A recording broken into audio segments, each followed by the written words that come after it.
क्या कभी आपको लगा है कि आप लोगों के बीच होते हुए भी अकेले हैं? सब लोग खुलकर बातें कर रहे होते हैं, हंस रहे होते हैं, लेकिन आप सिर्फ चुपचाप खड़े रहते हैं। मन में कई बातें होती हैं, मगर जुबान तक नहीं पहुंच पाती। अगर ऐसा आपके साथ भी होता है, तो यह कहानी आपके लिए है। जरा सोचिए, एक दिन आप किसी कार्यक्रम में जाते हैं। वहां नए लोग हैं, नया माहौल है।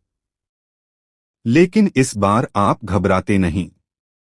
आप लोगों से बात करते हैं, उनकी बातें सुनते हैं और आराम से बातचीत का हिस्सा बन जाते हैं। लोग आपकी मौजूदगी को नोटिस करते हैं और आपके साथ समय बिताना पसंद करते हैं। सुनने में अच्छा लगता है ना? असल में यह कोई जादू नहीं है। यह कुछ छोटी छोटी आदतों का परिणाम है जिन्हें कोई भी सीख सकता है।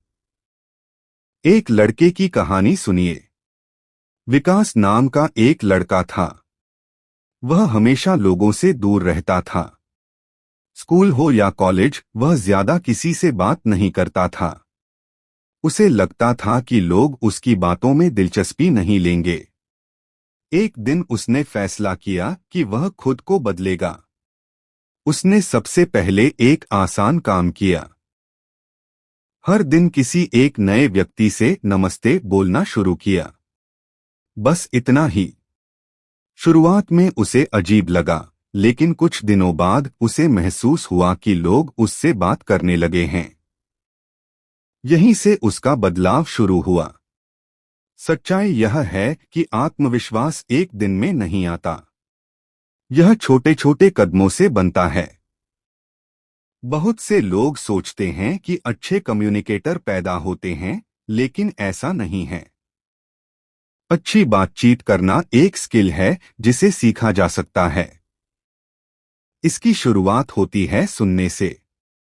जब कोई व्यक्ति आपसे बात करे, तो सिर्फ जवाब देने के लिए मत सुनिए। उसे समझने के लिए सुनिए। लोग अक्सर उन लोगों को पसंद करते हैं जो उन्हें ध्यान से सुनते हैं। अगर कोई अपने दिन के बारे में बता रहा है, तो बीच में अपनी कहानी शुरू मत कर दीजिए। पहले उसकी बात पूरी होने दीजिए। यही आदत रिश्तों को मजबूत बनाती है। अब बात करते हैं बातचीत शुरू करने की। कई लोग सोचते हैं कि किसी से क्या बात करें। जवाब बहुत आसान है। लोगों में रुचि दिखाइए। पूछिए, आपका दिन कैसा रहा? आपको किस चीज में सबसे ज्यादा मजा आता है? आप यहां कैसे आए? ऐसे सवाल बातचीत को आगे बढ़ाते हैं। और याद रखिए, हर बातचीत में मजेदार या बहुत बुद्धिमान दिखना जरूरी नहीं है। सिर्फ सच्चा होना काफी है। अब एक और जरूरी बात, आपकी बॉडी लैंग्वेज। कई बार लोग शब्दों से ज्यादा आपके हाव भाव को देखते हैं। अगर आप सिर झुकाकर खड़े रहेंगे, तो आप अनिश्चित दिखाई देंगे। लेकिन अगर आप सीधे खड़े हों, हल्की मुस्कान रखें और सामने वाले की तरफ देखें, तो आप ज्यादा आत्मविश्वासी नजर आएंगे। दिलचस्प बात यह है कि आपका शरीर आपके दिमाग को भी प्रभावित करता है। जब आप आत्मविश्वास की तरह व्यवहार करते हैं, तो धीरे धीरे आपका दिमाग भी वैसा महसूस करने लगता है। अब बात करते हैं गलतियों की। अगर बातचीत के दौरान कुछ अजीब बोल दिया तो? अगर सामने वाला प्रभावित नहीं हुआ तो? अगर कोई जवाब ही न दे तो? कुछ नहीं होगा। दुनिया खत्म नहीं हो जाएगी। हर व्यक्ति कभी न कभी ऐसी स्थिति से गुजरता है। गलतियां सीखने का हिस्सा हैं।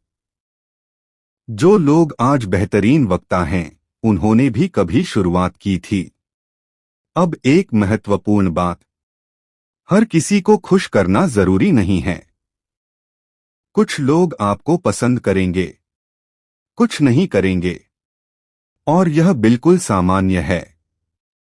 आपका काम सिर्फ खुद को बेहतर बनाना है, सबकी मंजूरी पाना नहीं। जब आप यह बात समझ जाते हैं तो बातचीत का डर काफी कम हो जाता है। एक और आदत जो आपकी जिंदगी बदल सकती है, लोगों के नाम याद रखना। जब आप किसी का नाम लेकर बात करते हैं तो उसे महसूस होता है कि वह आपके लिए महत्वपूर्ण है। यह छोटी सी बात रिश्तों को मजबूत बनाती है। अब सोचिए कि अगर आप रोज सिर्फ 10 मिनट अपने कम्युनिकेशन पर काम करें तो 1 साल बाद आप कितने अलग होंगे। हर दिन एक नए व्यक्ति से बात करें। एक सवाल ज्यादा पूछें। एक बार ध्यान से सुनें। एक बार मुस्कुराकर बात करें। बस इतना। धीरे धीरे आपका डर कम होने लगेगा और आत्मविश्वास बढ़ने लगेगा। याद रखिए, लोगों से जुड़ना कोई विशेष प्रतिभा नहीं है। यह एक आदत है और अच्छी आदतें अभ्यास से बनती हैं। इसलिए अगली बार